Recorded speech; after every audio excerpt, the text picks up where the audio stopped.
Hello and welcome to this week's movie Magpies. We're going to be looking in depth at Joker, just as a quick warning for mental illness and scenes depicting graphic violence. I'm your host, as always, Will, and with me is my co-host Monique. Without further ado, let's get straight into it.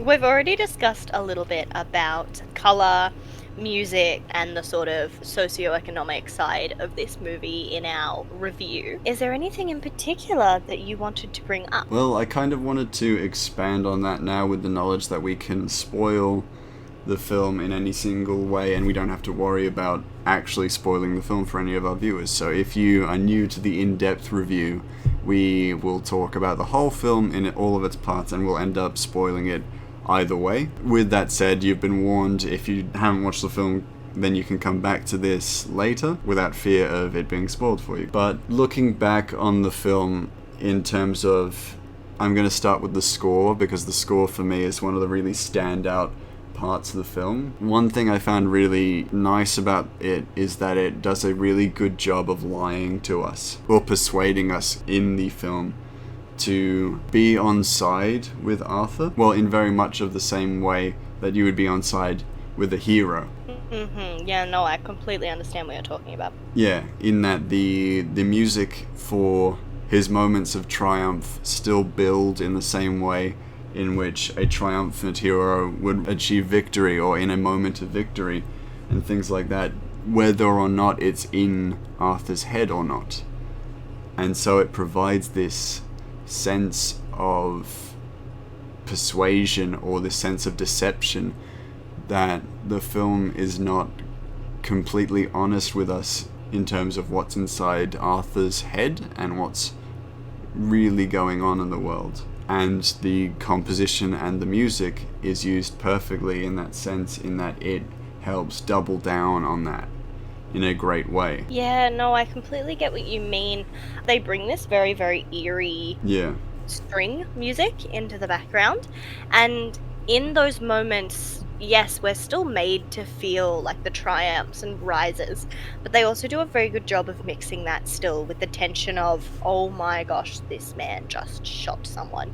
Yeah, I think the composition, and so we'll credit her here, so the composer is Hildur Guðnadóttir, so that's a name that I really struggled to pronounce. I'll try my best. I probably won't keep coming back to her full name, but she did the composition for Joker, and she did an incredible job because her use of sound and score and music helps guide our perception of Arthur. And I want to really provide an example, and this is a huge spoiler, with the final big scene in which Arthur has become the Joker.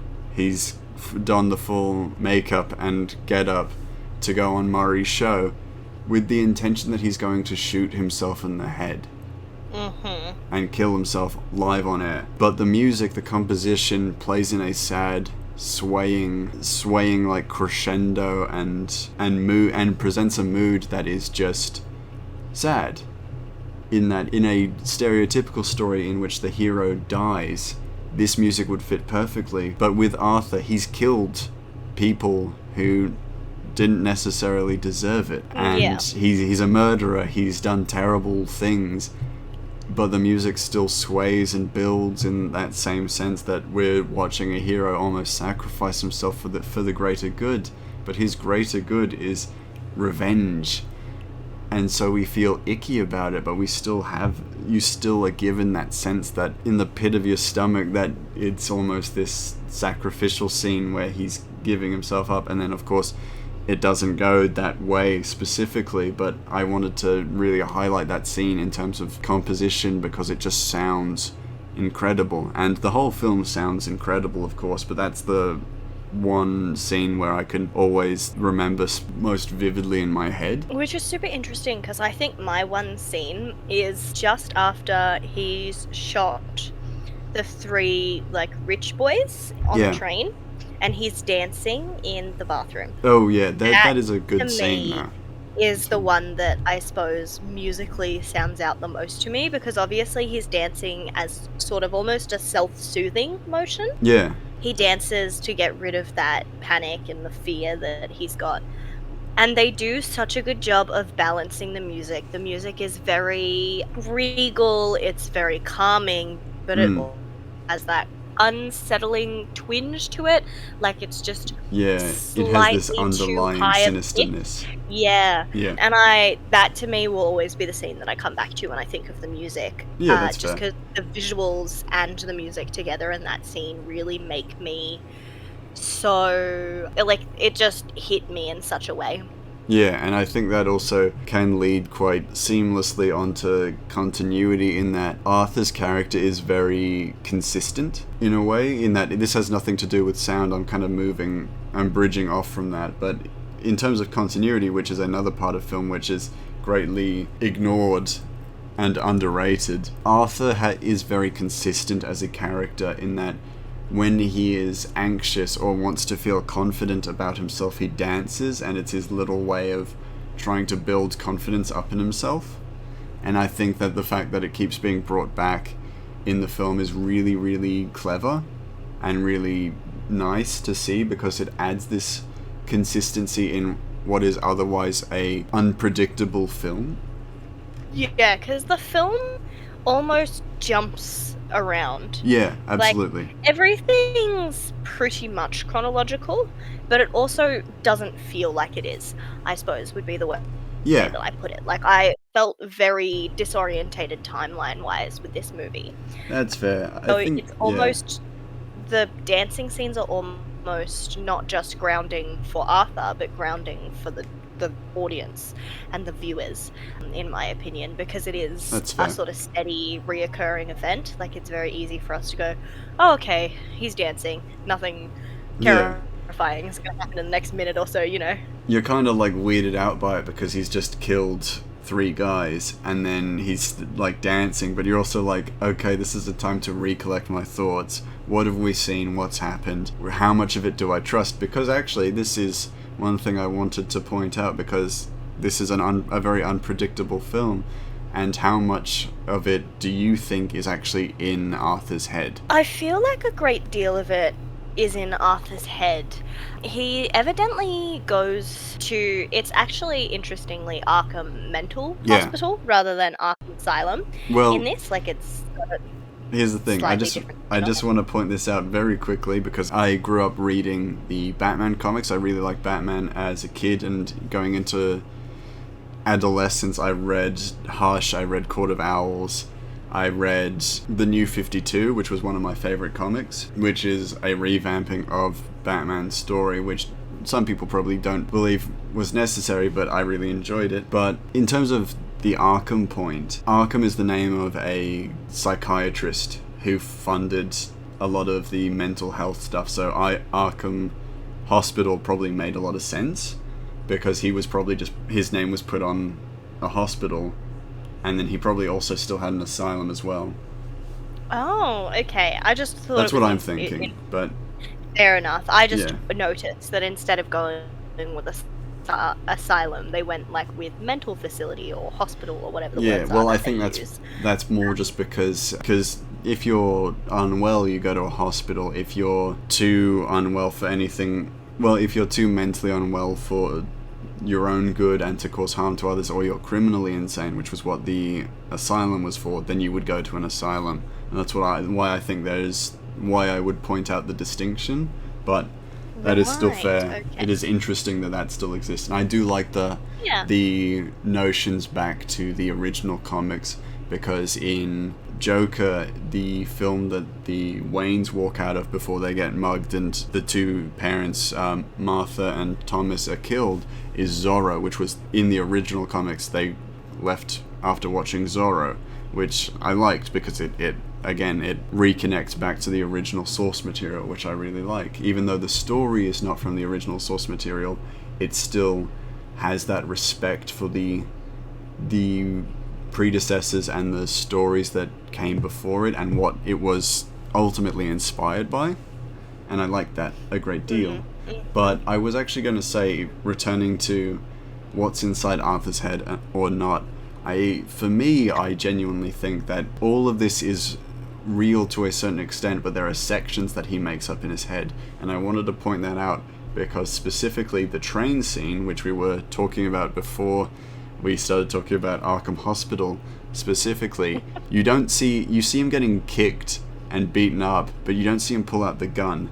The next frame you see is a bullet going through the guy. There's this interesting dichotomy in that you could almost believe that this is where it starts to go in his head, where maybe he already had the gun out and was ready to fire and he wasn't getting beaten up and he just decided to shoot, or stuff like that. One little Easter egg that it's one of the only Easter eggs that I'm actually going to point out about the stuff that is inside Arthur's head. I know there is stuff like all the clocks are set to the same time and they never change, like all that stuff. I'm not super interested in that.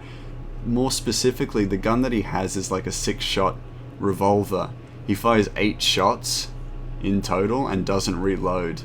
And this is one of the bits that, for most people who have looked at it in depth, always harp back to as being, this is a point that's in his head because he's fired too many shots into these people and he hasn't reloaded. So it's clear that he's embellishing this story in a certain way, and I think that's really cool, that because clearly they did that as intentionally, and I really like that. Yeah, and it's really interesting to me, I think, is in other movies that we've watched, if that happened, we'd almost write it off as a mistake. But this movie is really intentional with those sort of little details, even if they're not things that the average viewer would notice. When you asked me, is it all in his head, I was going to say it's very interesting to me, because obviously there are very real consequences to his actions. Yeah. But one of the things that I was going to say is he goes to Arkham and gets a file on his mother. Yeah. And has this sort of culture-shocked realization that he didn't actually have a good childhood with his mother. He's probably repressed most of the things that happened to him in his childhood. But as he's reading the report, we get a shot of the mother's sort of like assessment, interrogation, whatever you want to call it. And he's standing in the corner of the room watching as his adult self. And I thought personally that was a really good play on a lot of, like, a really good tell, I suppose, that yes, a lot of the things that are happening have real world consequences, but Arthur definitely is very good at visualizing things in his head. Like, it was one of those moments where it felt like a flashback, and then you realize, oh no, he's just experiencing this through the report that he's reading. He's probably done that multiple other times in the film. Like, that was my oh, okay, so he actually is imagining a lot of stuff. Yeah, almost as if he has some sort of proficiency in building things within his head. I do really like the sense that there are definitely sections that are just in his head. The stuff with Sophie are very clear sections of this unconscious or conscious desire to have someone in his life who is just positive around him or supportive. And then it turns out to not be true and be this like 500 Days of Summer kind of thing where it's mostly in his head. Oh, spoilers for 500 Days of Summer. But like I said, this is the risk of joining the in-depth thing. You're going to get shit spoiled, and it may not be from this movie. I do find that really interesting. And in the sense of continuity and the consistency in the film, one thing I really wanted to point out is that the film does continuity well. And that's why when they break continuity, as like with the bullets and the gun, it's done remarkably well and very clearly with intention. So it's also done so subtly, though, I suppose would be it. Like, it's very remarkably well done and it's done with intention, but it's also something that unless you were digging into the theories on this film or you were really looking for that moment, it's not something that you'll see. Even going into my second watch, knowing that a lot of the clocks were set to the same time, I still ended up so enraptured with the movie that I even forgot to, like, check for it. Like, I was like, oh, remember to look at the clocks. And then there'd be, like, a clock in the scene and I would just, like, glaze past it because whatever was actually happening in the scene. And I think it's because this film doesn't beat you over the head with its secrets, which I think is great.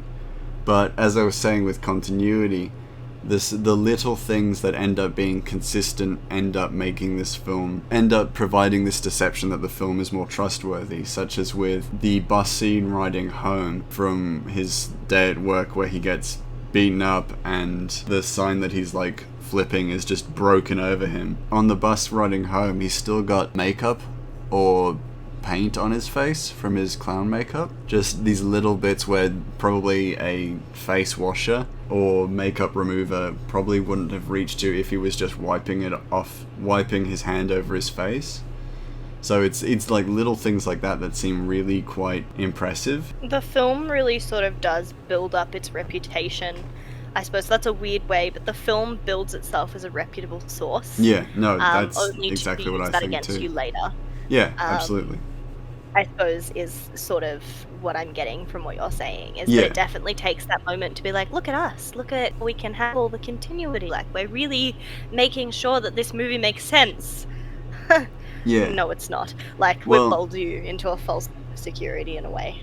Yeah, it does that with a very clear set of intentions, in that where it doesn't need to be consistent, it remains consistent. So then in the points where it's subtly tricking you into believing what Arthur is telling you or making you think, you're more unaware of it because everything else has been so steadily consistent. And in that sense, it never steps out of the realms of belief where you're led on this path where you're being led by multiple different means. You know, the director, the writer are all doing this very specifically, the composer all working together to make this all seem completely believable in the realms of story writing. But underneath all of that, it's still pushing this little storyline, this little underlying truth that there are little bits within this film that aren't actually true. And you're not going to know exactly when they are, because we've dotted them in moments of realism. Yeah, and I really, really enjoy the way that the film handles its unreliable narration. Yeah, that's exactly what it is as well. But moving on from that kind of section to what we talked about very minutely, I wanted to talk about framing again. Because in the 30-minute review, we talked about how there was painstaking measures to ensure that very little of the sky was visible in the movie. But I wanted to talk about more specifically why that's done, because there's a specific reason why this is done, and I only became more acutely aware of it because I watched Parasite, the Bong Joon-ho film about a family that integrates themselves within a wealthier family in South Korea. They use a lot of this framing technique as well, but in a different way, in which the family that are on the poorer side of their society are constantly looking up and they rarely get to see the sky from their house. In Joker is constantly in this point, and the framing constantly reflects that. We never get to see the sky or the city skyline. We get to see little sections of sky, but they're often clouded or obscured by something else. So I think I can't say for certain. Like a specific number, wasn't there, of how many times the sky shows up? I can't say for certain, but I remember specifically 3 shots within the film where there is sky, one of which is him climbing up the stairs from a long day at work. The sky there is minute within the frame. It is overcast and there is pretty much nothing to see in the sky, so it is so easily ignored. The second point that I remember seeing was behind Arkham Hospital, and that shot also overcast but then also obscured by the arches of the hospital, so then there is less of it visible. And then the last shot I know specifically is when he is climbing back down the stairs, fully realized as Joker, and we see more of the sky than we've seen before, but it's slowly disappearing as he gets lower and lower down the stairs, in that he could have reached the light but chose not to. And that's the symbolism of this framing, is that it's the poorer of these communities, both in Parasite and in Joker. They never get to see the light from an equal footing. You're always either looking up at it and you barely get to see it, or you're being dragged away from it and you're seeing less and less of it. And that's why this framing is so interesting, because the greatest way you can convey visual storytelling through cinematography is through framing. Framing of a scene, the framing of a character, the way you pull focus on them, but most specifically in this term, in Joker, the way you frame the world around them. Joker is a very simple character, but very easy to get wrong. If you highlight them through their environment, then they become easier to get right, but not discrediting them to any way. It's easier to make them great. Yeah, I suppose in that sort of sense, the Joker as a character is a very superficially simple character. He's out for chaos, he causes mayhem, and he doesn't have any reason to do it other than to cause unrest and upset amongst Gotham. But there is a lot more under the surface. Like, he is, in fact, the antithesis to Batman, who is, of course, got a very rich history and backstory. Yeah. So the fact that they use the environment and their framing to show that is... It's something that even I didn't notice. Like, until you pointed it out, it wasn't something that I noticed, but it was definitely what added to the feeling of this being a really good depiction of the Joker. One thing I will say is I've only recognized it just now as we were talking, but there is also, I do remember another scene with Sky in it, but it actually helps reinforce my point in that when Arthur goes to see Wayne Manor, there is Sky visible within the scene. However, it's all trapped behind the gates of Wayne Manor, thus working with the symbolism that the wealthy get to see the sky and the poor only get to dream of it. Which is really interesting symbolism, considering the subplot of the film about the socioeconomic gap.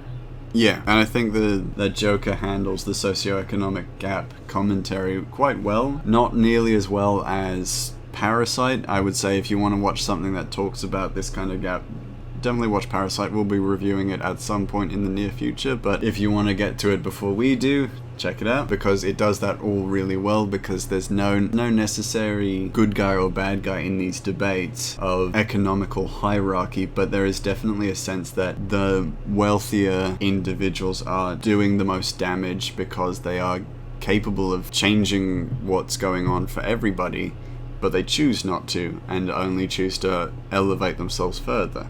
And that's not moral. And it helps build this reflection between Arthur and Thomas Wayne in a later scene, that neither one of them is necessarily a good character, but you feel more empathy for Arthur because what he's doing, the wrong that he is doing, he's doing for a certain reason, whereas the wrong Thomas is doing, he's doing because he doesn't care about that section of the world. Yeah, it's either that he doesn't care or that he's doing it to lift himself further up than he already is. Like, he's already got everything, so the fact that he's sort of in the same moral standing as Arthur just makes him seem like a shittier person in that comparison, because you have so much. Why are you still so bad? Yeah, but with that, I've kind of tried to sneakily steer us towards a point. How do you feel about the depiction of the Waynes in this film? I think it's a very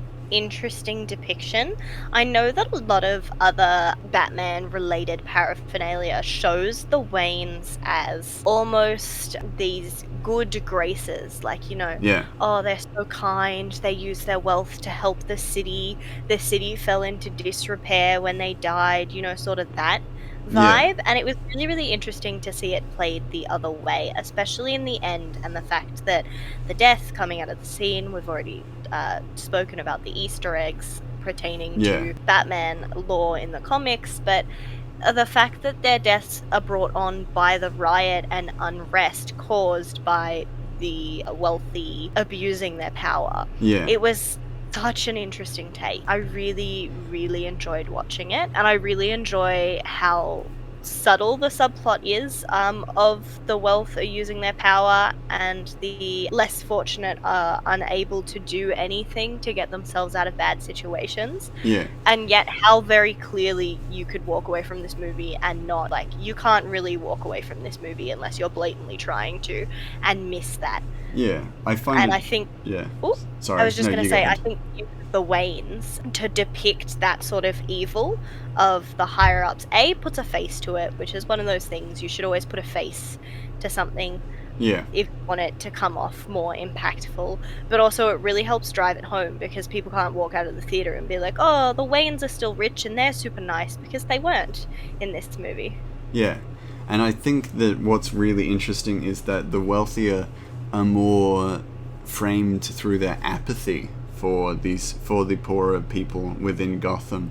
And I find that really interesting, because during one of the bigger protests, where they're protesting an event that the Waynes are going to, and then Arthur sneaks into it during the chaos of the protests outside, we come to find that the wealthy are just watching a Chaplin film.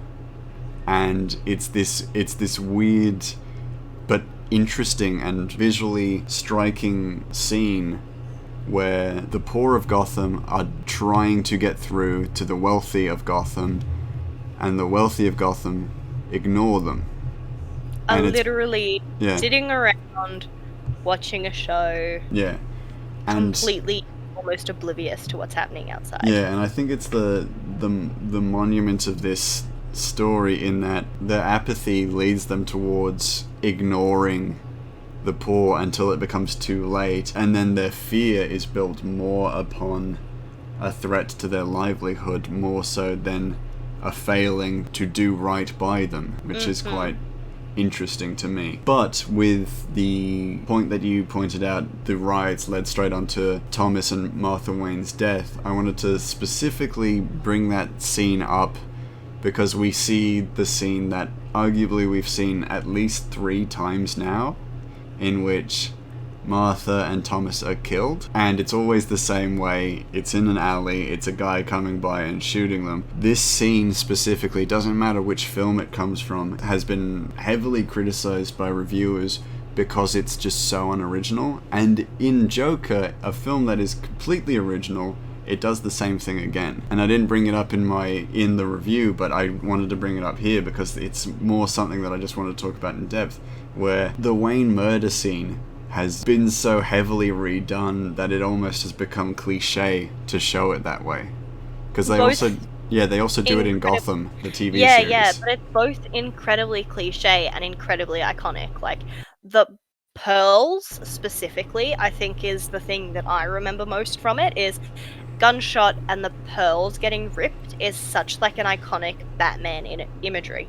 Yeah, my problem with that is that can't be iconic because it's been reused multiple times in scenes. To be iconic, it would have to be shown once and remembered forever, whereas it's been shown multiple times and has been ingrained. Right, okay. Which is why I respectfully disagree with you there, in that I don't think it's iconic, I think it's an ingrained point. And this leads me on to a new little thing that I wanted to do. It's not a new bit, it's not like my pointless research specifically, but I wanted to talk about how to maybe make something better, or try something different. I am intrigued. So this scene specifically has been seen quite a few times. I would say 4 times on screen and many multiple times in the comics, with a few differences to it, like in Flashpoint, in the Flash universe where he's changed the past and Bruce and Martha are killed, so Thomas becomes Batman. So he's an older, more hardened version of Batman who uses guns and is less merciful to criminals and stuff like that. There are different ways that's done, but it always kind of shows it off the same way. I feel like film directors are missing a trick, and I don't think it could be used for Joker, but in the New 52, the first few comics actually focus very heavily on Commissioner Gordon, when he was just a, I don't want to say private, because he's not a private, it's not the army, he's a officer in the police force. Sort of when he was still a street cop? Yeah, street rather cop. Than a detective? Yeah, so there is this incredible series of, well, there's this incredible part in one of the first editions of the Batman New 52, which focuses completely on Gordon, where the night of the Waynes' murder, Gordon had found out that his partner was helping participate in illegal dogfights. The night the Waynes were murdered, he went to go confront him and was attacked by dogs, by wild dogs. Well, hungry, desperate dogs who were going to kill him. His partner set those dogs on him, leading to outlining the corruption that is inherent within Gotham's heart. We get to see that corruption in Gotham's heart through Gordon, a partner that he trusted came to betray him for personal gain, and almost a sense of enjoyment because Gordon meant nothing to him. He was just another partner who mysteriously died on the beat. Yeah. Gordon is also the first responder to the Wayne murder. He's the first one to get there, to get to Bruce and make sure that he's okay. He throws his jacket over Bruce and comforts him as an ambulance takes away his parents in body bags. If you framed it through Gordon's eyes, because like I said, it's not going to work for Joker. We don't need to introduce Gordon into this film, but for other Batman films, if you're going to redo the Batman, which they are doing, I think they're going to leave out the origin. But if you do have it in there, why not look at it through Gordon's eyes? We get to see one of the worst nights he's ever been on, but it's every single night for him. And then he gets a radio call in his car saying that there's been a homicide, 2 dead, a kid left there. We know what that means. We've seen that fucking scene so many fucking times. And then he goes and responds to it. Yeah, I suppose I can see what you're getting at. While you've been talking, the sort of vibe that I've been getting is almost that the Wayne parents' murder. The vibe that I've been getting is the Wayne parents' murder is so ingrained and so overdone that it's been depersonalized. Yeah. And a way to repersonalize that sort of corruption at the heart of Gotham is to look at it from a different perspective. Yeah. And I think it's a really good sort of idea that you have there where you look at it through Commissioner Gordon's eyes, because to us, if that's our first introduction, we're oh my gosh, he's going through so much has happened. But for him, he's just like, yep, oh gosh, and now I have to deal with this new thing. And it all seems very mundane to him. He gets up after having had to shoot 2 dogs who were going to kill him, and gets up, mends his wounds, and goes back on the beat. And it's this sense where we get an idea of who Jim Gordon is. He's this not unstoppable cop. He's this human who is doing right by Gotham because he has to, because without him the city would fall apart. And then he gets a call on his radio saying 2 dead, 1 still on the scene, and he's like, on my way. And it shows the dedication that he has despite the corruption innate within the city that he loves. And nobody's done it. Nobody's fucking done it. They had Gotham, which was a TV series about Jim Gordon, and they didn't do it. I know, and they still managed to miss the point with Jim. Yeah, like, but in that scene. Gotham sucks. Like, I'm just gonna say it. Gotham, the TV series, is garbage. It's not something that we're talking about, but it has a chronic diagnosis of we're going to reuse the same plot point every single season. But I completely get what you're talking about. They need to rehumanize the struggle for Gotham. The struggle for Gotham is actually a really good sentence. They need to rehumanize the struggle for Gotham. Because currently, the struggle for Gotham has been depersonalized because we've all seen it so many times. We're desensitized to it, and it no longer has that same message. I don't want to see those fucking pearls hit the pavement one more time. All right, I'm sick of it, genuinely. And I get where you're coming from now. Yeah, if there are any directors listening, feel free to take that. You don't need to credit me. You maybe send me like a message on something and just say, hey, I like where your head's at. That's all I need, alright? As long as you can, because there are so many avenues to explore the corruption of Gotham. This film does it incredibly well because it does it from a different person's perspective. We don't look at it through Batman's perspective. And I love Batman, but I'm sick of seeing his perspective on corruption in Gotham, because he's a rich man who's been rich his entire life. He didn't earn a single fucking penny of it, and he chooses, instead of creating, like, this is one of my biggest gripes with Batman as a character, is that instead of creating ways to support the poor and homeless of Gotham, he decides to dress up as a bat and beat up criminals. But I might just pull us a little. Yeah, I was going to say, moving back into Joker, this perception of the corruption in Gotham is incredibly well done. And as we focus more heavily on the more vulnerable in this movie, we should talk about the supporting characters. So, what did you think of Peggy, Arthur's mother? I was just about to say, is that the mother... Yes. The mother is incredibly interesting to me, because at first she's depicted... Well, at first, I mean, there's always an underlying, unsettling aspect to a lot of the characters in this movie. But at first she's just depicted as sort of senile. Yeah. And she has this almost unwavering love for Thomas Wayne. Yeah. And you think, oh, because she comes from a time before the corruption was so bad, and she still believes in her old age that the Waynes, or specifically those in higher standing, will see don't realize how bad it's gotten. Yeah. It's as not if that it's they just don't a mistake. care.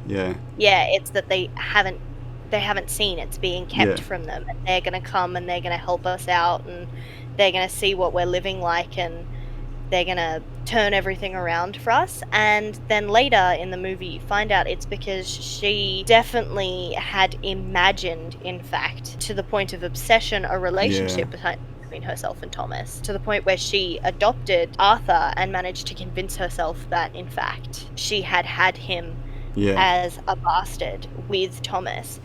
And there's always that underlying, like, in the first bit, you're like, oh, she's just, like, from a time before the corruption, and she believes that the high society still care about them when it's clear they don't, because she's old and she's senile. And it very, very quickly becomes something more sinister, which is very interesting to me. And I find it quite interesting because with her character more specifically, we don't disagree with her or we don't disbelieve her because we have no evidence to state the contrary. So in a normal staple of film and storytelling, you go, okay, I'll put a pin in that and I'll consider it the going truth for now. But it holds for most of the film until right at the end, which I find really interesting because we're given this sense that this is the held truth, that she has a good relationship with Thomas Wayne. Oh, there may have been something more to her relationship with Thomas Wayne. He seems like a bit of a scumbag, so it may actually make sense. There's a little bit of confirmation bias in that sense. So then we're more likely to believe her, and then we get this sense when Arthur meets Alfred and his response to hearing Arthur say that Peggy had told him everything, that it's very clear that there's more going on about that, and that Peggy is less reputable. Then we definitely didn't believe that she was completely honest, for sure, but we definitely still thought that there would be something there, and then to be provided with the sense that there is actually nothing there it's really nothing positive there is really compelling. Yeah, I suppose for me the really interesting part of that is when you first do get to see that scene where the confirmations are kind of rocked a little bit, your bias still, for a very split second, you go, oh, they're trying to cover it up. And then later they're like, oh no, it just completely was entirely false the entire time. Like, she imagined this scenario. And so yes, there is something between her and Thomas, but it is the fact that she almost pretty much was harassing him in a way and making his life harder all the more for it because of her obsession with him and the fact that he was rich and handsome and yada yada yada. It's really well done. It's very good way of this, and I think we've said this a couple times, but the movie does a really good job of leaning into these biases and making you think that it's trustworthy, only to turn around and be like, hang on, why did you think we were trustworthy? That's not what we were doing, you know? Yeah, and I think that's really good. Moving on more to some of the other characters, the slightly lesser characters, with Reggie, who very much seems like the overarching kind of bully for Arthur's character arc. The guy who gives him a gun and then intentionally does it so that he could get Arthur fired, but then keeps coming back, pretending to be a friend to Arthur. And I think originally it's not out of a sense of fear, it's out of a sense of almost contempt and a sense that he wants to make fun of this mentally ill man for his own amusement. And I think that definitely puts him up there as one of the worst kind of characters, the most unlikable of the characters in this film. He has almost a deeper understanding of what Arthur is going through on a surface level than most of our other characters, because he's around him at work and he sees how he's treated and the sort of things that happen to him on the daily, and still decides to be one of those things that is making his life worse for no other reason than he thinks that he can get away with it. Yeah. And I think it's a really interesting point of difference between him and Gary, in that Gary's presence is minute, but he reaches out to Arthur out of a sense of concern. And it may not be concern because he cares about Arthur, because I don't think it's that. I think it's more that he has a sense of pity for Arthur, in a weird way, because he doesn't have to go out of his way to be nice to Arthur. He could just go about his business, and then the final scene we see him in, he doesn't even need to really be there, but he's there anyway because he almost has this sense of guilt. Or, I suppose, responsibility. Yeah, would be another way of putting that. It's less guilt and more he feels like, oh, this man's been through a lot and he's obviously mentally unwell. I'm going to go and check up on him because we heard that his mother died. You know, like that sort of absolutely, but interesting vibe. I find it really interesting because the final scene that they have with these characters, with Arthur and Reggie and Gary, is really interesting because for Reggie, his sense of contempt and his perception of Arthur is twisted in this moment, and like forcefully twisted, where his treatment of Arthur becomes the only foundation of which he should be afraid of Arthur. In that, I think both of them recognize that this individual, Arthur, is unhinged, well, not unhinged, but mentally unwell, very clearly. And when they come to see him, they know that he's gone over the edge. And for Reggie, he knows, oh shit, I shouldn't have come here. I was going to come here to try and make fun of him again. Because that's very clearly there in the forefront of his mind, where he was going to try and fuck with Arthur again. Kick him while he was down. Yeah, kick him while he was down. For the millionth time. Yeah, that's pretty much all he does. And the last time we'd seen him, Arthur takes a jab at him, and there's clearly a sense of resentment from Reggie at that point.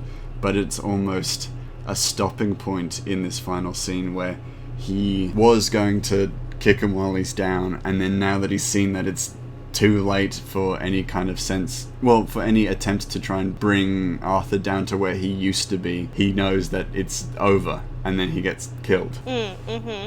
There's that sort of, and in fact this is the one part of the pacing that I quite enjoy, is that a lot of the more gratuitous and violent scenes are played very quickly, are played very chaotically, to the point where you sort of go, wait, what happened, huh? Not stuck dwelling too much in those scenes, which is great. Exactly. And then of course you have the sort of come down scenes after that where you have the moment to process. But specifically in this one, the second time round, I did in fact notice that almost mental journey that he goes on of, oh, his mum just died, we'll come see him, see if I can poke fun at him too. Yeah. Oh shit, I'm not leaving this apartment alive. This isn't something that I get out of unchanged, if at all. Yeah. Which is a super, super interesting take, and it's really subtle. Like I said, I didn't notice it until the second time I watched the movie. Yeah. But he is that sort of forgettable villain in the movie. Yeah, absolutely. When you are looking at the movie as a whole rather than dissecting it like we are, he's not something that you would bring up in your mind. He's very much something that is only a, hey, actually, what was up with that guy? He was super shitty, type of... Yeah, absolutely. ...secondary thought. And with Gary, I think it's interesting because it shows a condition within Arthur's character, in that so far from what we've seen, he's slowly going off the deep end to becoming a cold-blooded killer, but then he doesn't kill Gary and says, you were always nice to me, and he lets him out and lets him go. And it's this sense that is exactly what the Joker would do. Joker wouldn't kill someone who was only ever nice to him. Joker kills people who annoy him, who try to hurt him, who try to fuck with him. But if it's someone who is actively nice to him, sure, if it's people who are in the way, they're getting killed. But if it's just someone who is non-conditional to his success or to his path, then he's not going to kill them. Yeah, and I really like that moment because it shows that yes, he has, because a lot of the movie we've been led to believe that a lot of situations, which they do, go over his head a bit and he doesn't realize certain things. And then suddenly in this exact scene you realize, oh, no, he understands more than we think he does. Yeah, there's more going on. And actually, I'm glad that you said that, because I was going to, at some point out, did you start to recognize Arthur's laughter is very unique or distinct, in that you can tell when he's laughing for real, when he's laughing in pain and because it's hurting him, or when he's faking it? Yeah, I actually did notice that. In fact, I think a couple of my notes were even specifically like his laughter when he's on the bus. Yeah. Seems very much in pain, something that he can't help. It almost comes out like hacks, like hacking offs. Painful noises, yeah. When he's in the cinema, like when he's stalking down Thomas to confront him in the Charlie Chaplin movie, he's lightly chuckling to himself, and I was like, oh, okay, so it's not like laughing in general brings on this fit.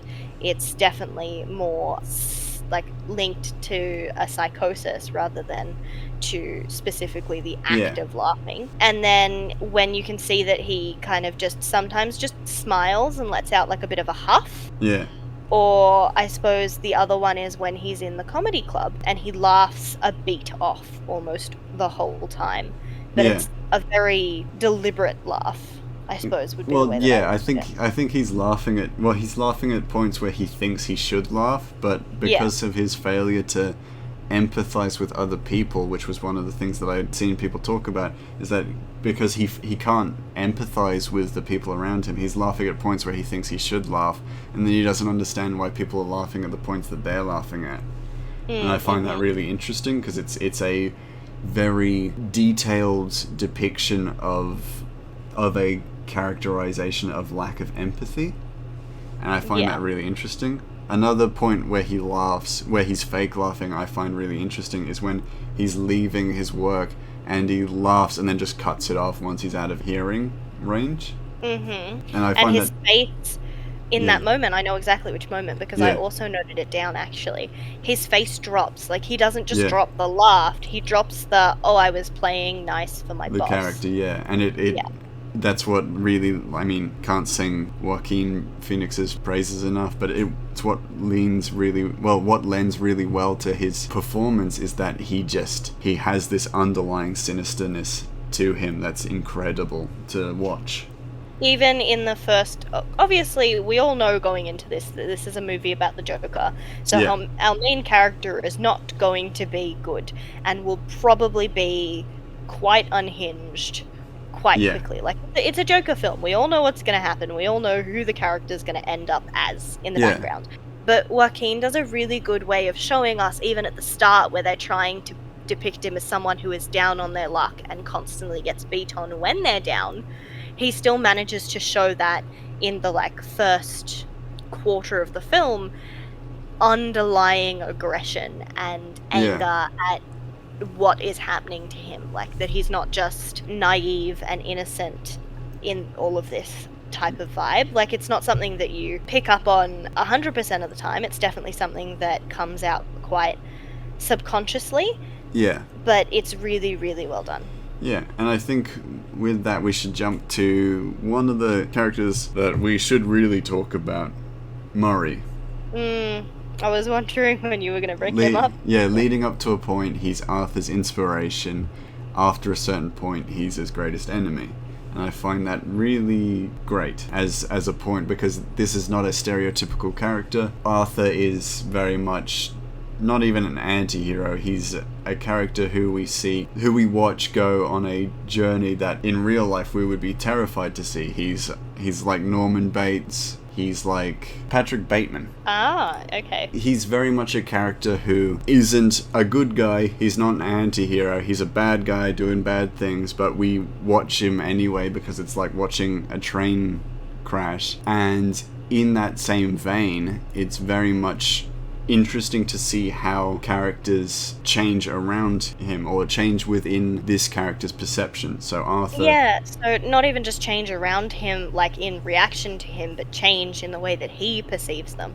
Yeah, and I think the change from hero or idol to enemy is really interesting, and it leads to a point where Murray mocks his stand-up and then brings him on the show in an attempt to make fun of him a final time. And what I find really interesting, this like mirroring of Reggie's bit where he came back to poke fun at Arthur one last time and he died for it. And I find it really quite interestingly circular that Murray brings this guy on to make fun of him one last time and then make sure that he never gets into showbiz ever again, and it ends up costing him his life. Yeah, it's a really fascinating kind of use of foreshadowing almost, in that the two characters who cause Arthur the most kinds of pain end up paying the ultimate price. And I would almost even say his mother ends up in the same kind of situation where she causes him the most harm and ends up dying by his hands as well. Yeah, it's really interesting the way that people flip, because we can see, especially in the first half of the film before he finds out about his mother, you can even see the descent in his mind of her changing from a woman that he loves and needs to take care of to someone that, even at the start, before he gets his more sinister overtones, I mean, they've always been there as undertones throughout the film, but before they become more overt, an annoyance, someone who is holding him back, who doesn't support his comedy and is very vocal about it and is upsetting him in a way with her opinions. Yeah. Which is what I find super intriguing, I suppose, of that specific characterization. Is that even the characters that you don't think will change in his perception do. And while he has this very childlike way of dealing with his emotions, e.g., becoming irritated at his mother because she tells him to stop with comedy or whatever she ends up saying that sets him off in that specific area. Yeah. To playing around with a gun, accidentally shoots the wall in the apartment, and immediately is like, oh shit, mum's gonna kill me. You know? He's got this very interesting back and forth until he finally snaps and hits that point where he's like, no, actually, you deserve everything that's coming to you.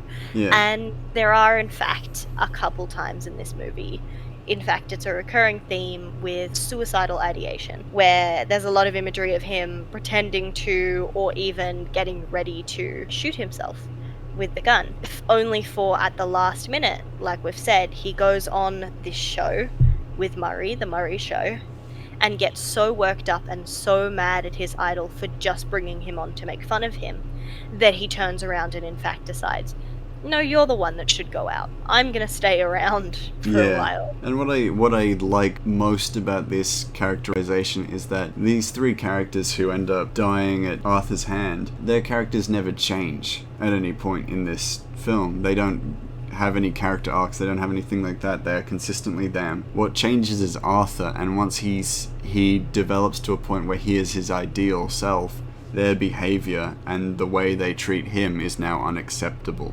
And I find that a huge break from the norm, which is quite fun to watch from a bystander kind of, not a bystander standpoint, but from a audience standpoint. It's really incredible to see something just a little bit different. But I think we should lead on to our kind of final points as we start to wrap up this in-depth review. So do you have any final points that you want to specifically say? I think my only points are that one of the things that I did want to bring up is Sophie as a character, the love interest of the film, is originally shown, and it makes you actually question a lot of the interactions that Arthur has had with children specifically.